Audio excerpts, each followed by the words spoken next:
किसी ने क्या कमाल की बात कही है कि अगर मन में शांति है तो आपके बाहर की अशांति आपको कुछ नहीं कर सकती। हाय गाइस, मैं एएसपी और आज आपके लिए फिर एक छोटी सी मोटिवेशनल कहानी है। और ये कहानी एक आर्ट गैलरी की है जहाँ पे फ़ोटो वगैरह मिलती हैं। उस आर्ट गैलरी के ओनर ने एक बहुत बड़ा ऐलान किया और उसने कॉन्टेस्ट रखा जिसमें जो शांति वाली पीसफुल फ़ोटोज़ होंगी, पीसफुल पिक्चर्स होंगी, उनको चुना जाएगा और उनमें से जो सबसे बेस्ट है, सबसे बढ़िया शांति वाली फ़ोटो होगी, जो पीसफुल फ़ोटो होगी, उसे $10 मिलियन का इनाम दिया जाएगा। यह बात लगभग पूरे विश्व में फैल चुकी थी और जहाँ-जहाँ से आर्ट बनाने वाले थे, जो फ़ोटो बनाने वाले थे, उन्होंने सबने अपनी-अपनी फ़ोटोएँ भेजी। और जिस दिन उनमें से जो फाइनल फ़ोटो डिसाइड होने वाली थी, यानी जो सबसे बेस्ट फ़ोटो थी वो चुनने वाली थी, वो दिन आया। उस दिन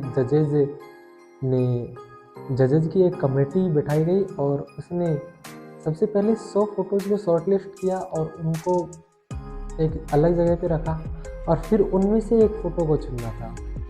तो यह चुनना बहुत ही मुश्किल था, लेकिन फिर भी क्योंकि जब चुनना है, कॉन्टेस्ट रखा गया है, तो सारा काम करना ही पड़ता है। उन्होंने लास्ट में एक फ़ोटो को चुना और उसको एक पर्दे के पीछे छिपाया और जैसे ही टाइम हुआ तो उन्होंने वो पर्दा हटाया और सभी बड़े उत्सुक थे कि फ़ोटो कैसी होगी, वो फ़ोटो जो सबसे अच्छी शांति वाली होगी, सबसे बेस्ट होगी, जो पीसफुल फ़ोटो होगी। और जैसे ही उन्होंने उस फ़ोटो को देखा तो सभी आश्चर्यचकित थे, क्योंकि उन्होंने देखा उस फ़ोटो में कि एक तूफ़ान वाला माहौल था। नदी तूफ़ान पर थी, तूफ़ान पर बिल्कुल नदी आई हुई थी, चारों ओर पानी था और तूफ़ान आ रहा था एकदम। यानी ये समझिए कि सब लोग उसे देखकर अशांति वाली फ़ोटो बता रहे थे। वो कह रहे थे कि ये तो सबसे अधिक अशांति वाली फ़ोटो है, आपने इसे कैसे चुन लिया?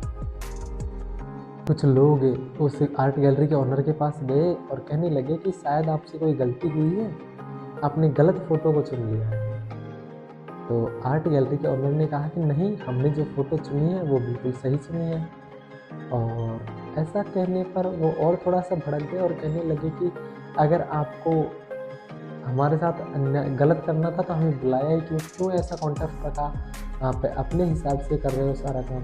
और भी फ़ोटो हैं जिनमें एकदम शांत आसमान है, झिलमिलाते तारे हैं, एक नदी बह रही है जो बिल्कुल एकदम अपने स्तर से आराम से, और बहुत सारी फ़ोटोज़ थी, लेकिन उन्होंने उसी फ़ोटो को चुना।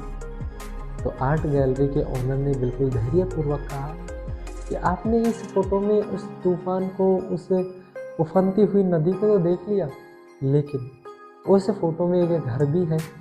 उस घर में एक छोटी सी खिड़की है और खिड़की से एक व्यक्ति देख रहा है जिसके चेहरे पे बिल्कुल भी अशांति नहीं है। उसके चेहरे पे इतनी सी भी सिकन नहीं है, वो इतना सा भी नहीं घबरा रहा कि बाहर कितना तेज़ तूफ़ान आ रहा है, वो बिल्कुल शांत है। और यह बात सुनकर सभी इस बात को तैयार हो गए मानने के लिए कि वाकई ये सही पिक्चर चुनी है। देखिए, ये कहानी हमें ये शिक्षा देती है कि आपके बाहर कितनी अशांति है ये मायने नहीं रखती, आपके मन में कितनी शांति है, आप अपने आप में कितने शांत हैं, ये सबसे महत्वपूर्ण हो जाता है। अगर आप शांत हैं तो फिर आपको कोई दिक्कत नहीं, बिल्कुल आप निश्चिंत रहिए। और अगर आपके मन में ही अशांति है तो आप कितनी भी शांतिपूर्वक जगह पर चले जाइए, वहाँ भी आप अशांति रहेंगे। आप कोई भी काम करें तो अपने मन को पहले शांत करें, उसके बाद में काम, ताकि वो अच्छे से हो। अगर मेरी कहानी अच्छी लगी हो तो हमारे यूट्यूब चैनल एएसपी टीचर को सब्सक्राइब करें और बेल आइकन पर प्रेस करें, ताकि जो भी नई वीडियो आए वो आपके पास सबसे पहले पहुँचे। और अपने दोस्तों में शेयर करना ना भूलें। और मैं आखिर में वही कहूँगा कि कर दिखाओ कुछ ऐसा कि दुनिया करना चाहे आपके जैसा। थैंक यू फ्रेंड्स, धन्यवाद।